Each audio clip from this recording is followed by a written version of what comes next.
I started writing Deserter in the summer of 2016, and I can't remember how I heard of aleatoric music, but I decided to map out as much as I could before I started actually writing anything. So what I did was I had pieces of paper with different tempos on, so I put them all in a cup, got my son to pick out 10, and those were the tempos in order. I'd also done a lot of albums where I'd had that were very, very long, so I wanted to do something that's a little bit easier. So I thought, keep it to 10 songs. So we used aleatory to get the tempos. Then I put 200 song titles in a cup and asked my son to pick 10 out. So those were the song titles in order. And then more paper went into a cup with keys on, keys that I don't really play very often. So they were all determined. The first instrument on every single one was going to be bass. I just improvised the bass line in that key, and I did that 10 times in about an hour and a half, and they became the template for all 10 songs. I put different instruments in a piece of paper. My son picked 10 of them out, and those were going to be the second instruments that were going to be laid down. So for instance, in the case of Fingers Crossed, I knew that it was going to be in the key of B, I knew what tempo it was, I knew that it was going to be track 7 on the album, and I knew that the first instrument apart from bass was going to be reverse guitar. So when you hear Fingers Crossed, that's reverse guitar. So all those things were mapped out before I even started writing anything. I finished the lyrics in January, February 2017, and yeah, I'm very pleased with how it worked out. It just took me places that I would never normally go, and of course that project sets you up for the next project.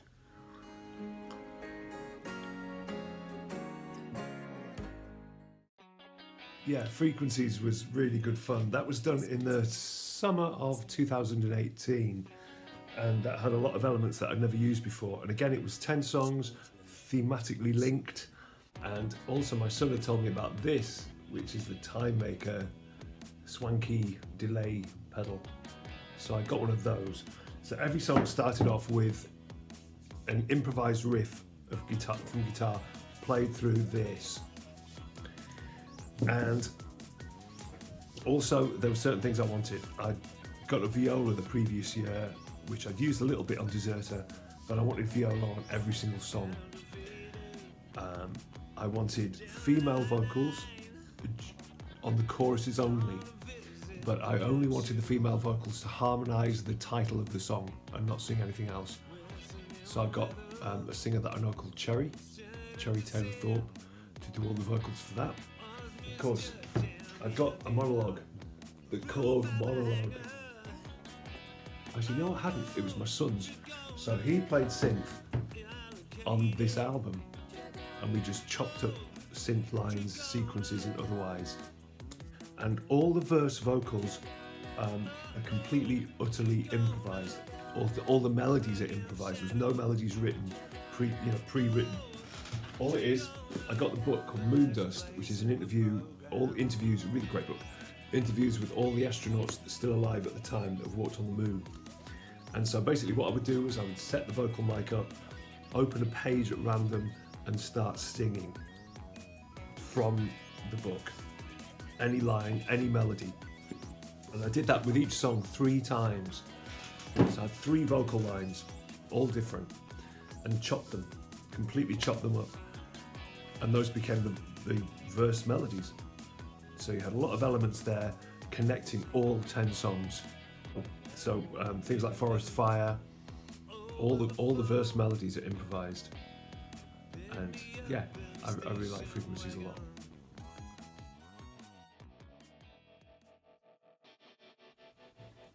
Yeah, so 2019 was crazy busy, absolutely, did so much music.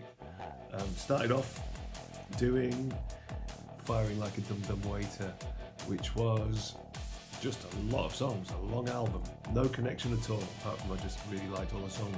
But the next themed album was, I did 2 with John Backshall, who's a pupil / friend of mine that I've done quite a few albums with.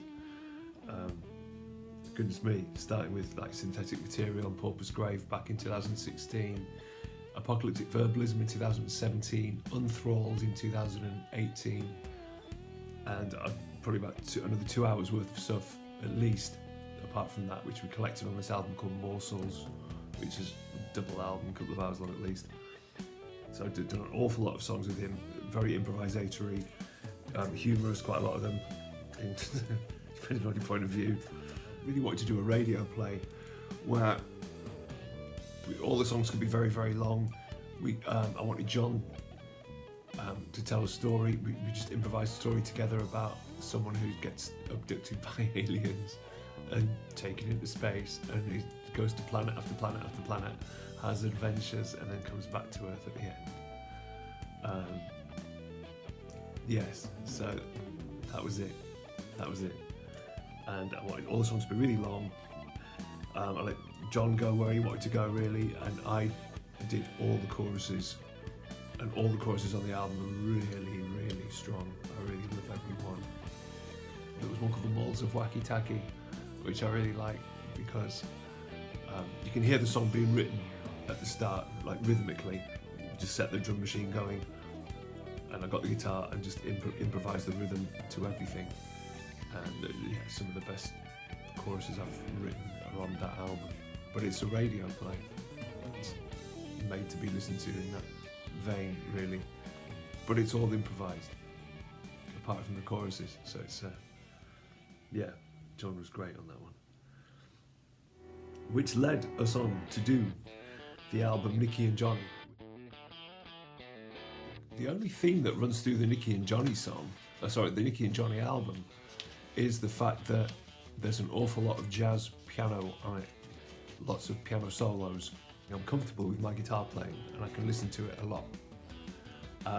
Not so with my piano playing. I always feel like I'm getting something wrong all the time and it just doesn't sound as accomplished as I'd like it to. It happens sporadically, but a good album, what helped me a lot was getting this by Andrew Hill, and it's a great album, but it's crazy stuff, and he doesn't sound like, he doesn't play anything cliche, certainly any kind of jazz cliches. So I thought, hang on, I can do this. So I started working on that, improvising jazz piano and then jazz piano solos rhythmically based on the song titles or the themes, and then adding drums and bass was a big thing. But it doesn't mean that it's a jazz album, it just means that it's an element that's in there, but I have to work really hard to get something that I'm kind of happy with, really. And the last thing that I did in 2019 was going to be an album, but it turned out to be an EP called Foxing. I wanted it to be all clean guitar through another spiffy delay pedal called the Canyon pedal, but the big thing is that I wanted to try tunings that I'd never tried before. I wanted to make up guitar tunings.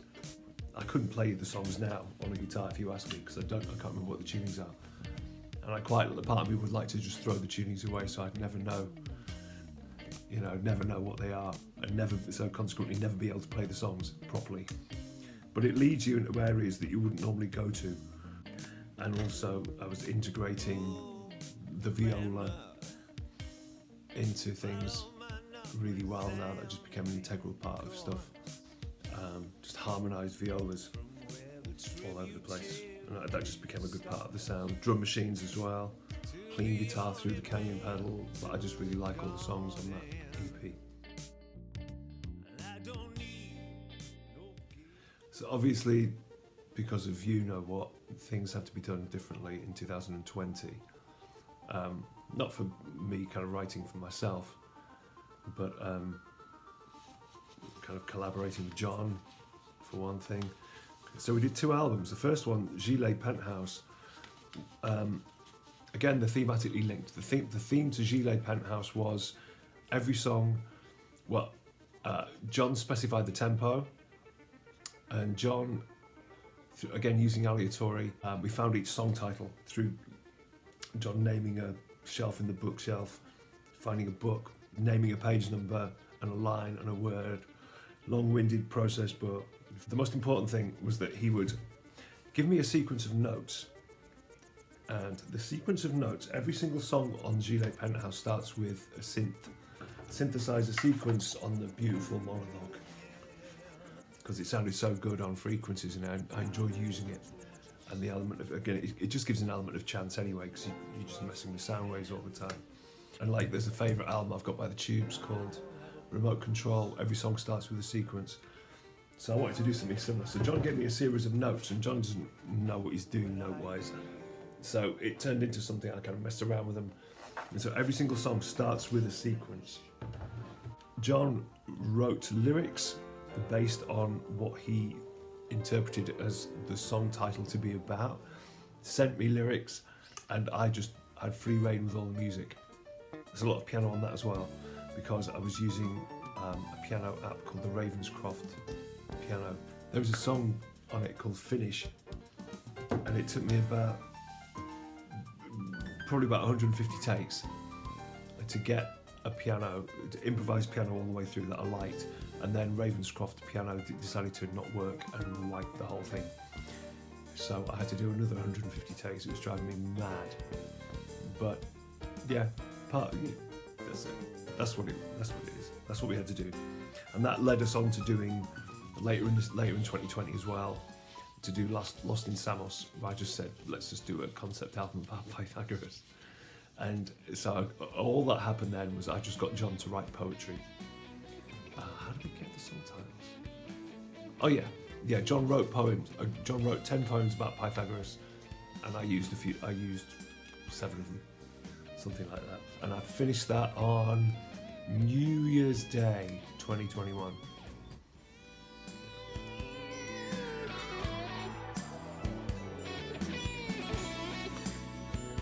Yeah, it's funny. It's funny how time moves occasionally. It doesn't seem that long ago since I was buying this, which was it's a King Crimson live album, and it doesn't seem like I've had it a couple of years, but it was recorded live in 2015 and released just after that. And when I look back on what I've done, and this seems very, very recent to me. So when I look back on what I've done since 2015, I've done an awful lot of music. Hours and hours and hours and hours and hours of it. But it's fun to see the progression and see guitar as a means of making noise. After my guitar palette was so limited for years, just being kind of primarily just like rock, like using rock tones and things like that. I can manipulate sounds much more now, chop things up, get loops, and trying to accept the way I play piano, which is like trying to be jazzy but not getting it right a lot of the time, and but trying to be satisfied with what comes out. Only 2 weeks ago I did the dice pieces, where you throw dice, again using aleatory, throwing dice to determine 4 chords. Dice piece 3 was one of the most satisfying things I've ever done. The big thing with Lost in Samos particularly was the fact that there's harmony all over the place, like big, thick, wide vocal harmony, which you can see on the video to a song called Industrial Sapphire, where you can see these big stacked up vocals, big vocal harmony. So consequently, the next thing that I do, hopefully at the time of this interview, won't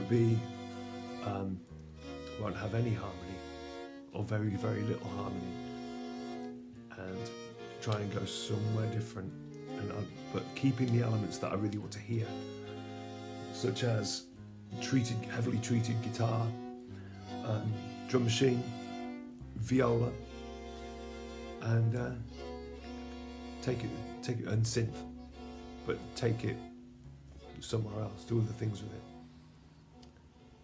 And there we go.